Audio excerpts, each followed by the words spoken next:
Le sommeil, c'est un état qui correspond à la phase de réparation de notre corps et de notre cerveau sur le plan donc physique, psychique et émotionnel, et qui permet de renforcer notre système immunitaire avec des cycles qui permettent à des moments de la nuit plus de l'un et plus de l'autre, et donc qui sont nécessaires de respecter dans leur globalité.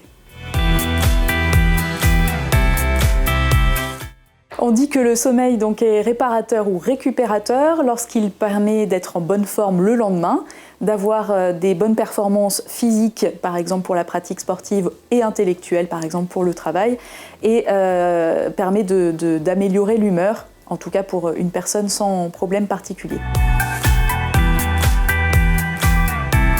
Donc le manque de sommeil engendre de la fatigue, on se sent moins performant, on perçoit moins bien notre environnement, on a une réactivité qui diminue, on a des difficultés à mémoriser, à capter, à fixer son attention. Ça peut entraîner aussi des troubles digestifs, on peut se sentir un peu plus agacé facilement pour un rien, on peut se sentir somnolent dans la journée. Je vous rappelle les signes de somnolence, les signes de fatigue qui sont les bâillements, la nuque raide, les picotements des yeux, la sensation de baisse de vigilance. Différentes études ont montré une augmentation du risque cardiovasculaire. Donc la prise de poids a plusieurs facteurs finalement, c'est-à-dire que lorsqu'on est fatigué, on manque d'énergie, donc on va diminuer nos dépenses énergétiques.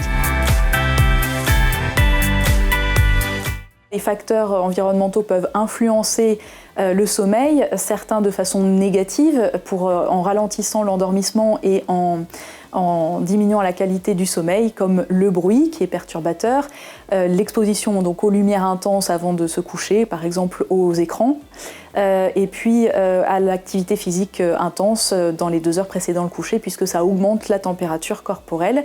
De même, les tempéraments anxieux, le stress évidemment de la journée, et les personnalités pessimistes ou perfectionnistes trouveront plus difficilement le sommeil. Au contraire, la relaxation et l'activité sexuelle sont hypnogènes, c'est-à-dire qu'ils ont tendance à favoriser le sommeil.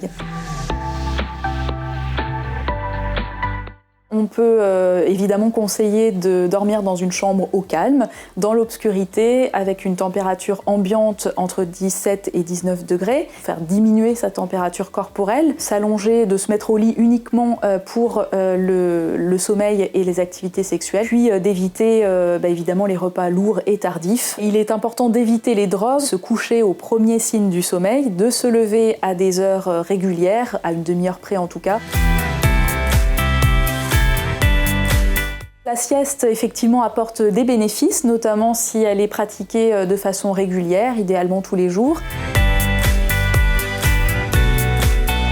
Le travail de nuit ou en horaire atypique désynchronise le cycle veille-sommeil, n'est plus en phase avec l'environnement, ce qui va engendrer donc un manque de sommeil chronique, une mauvaise récupération du sommeil, ainsi qu'une modification de l'appétit. On conseille de conserver 3 repas familiaux réguliers. On pourra aussi conseiller de faire une sieste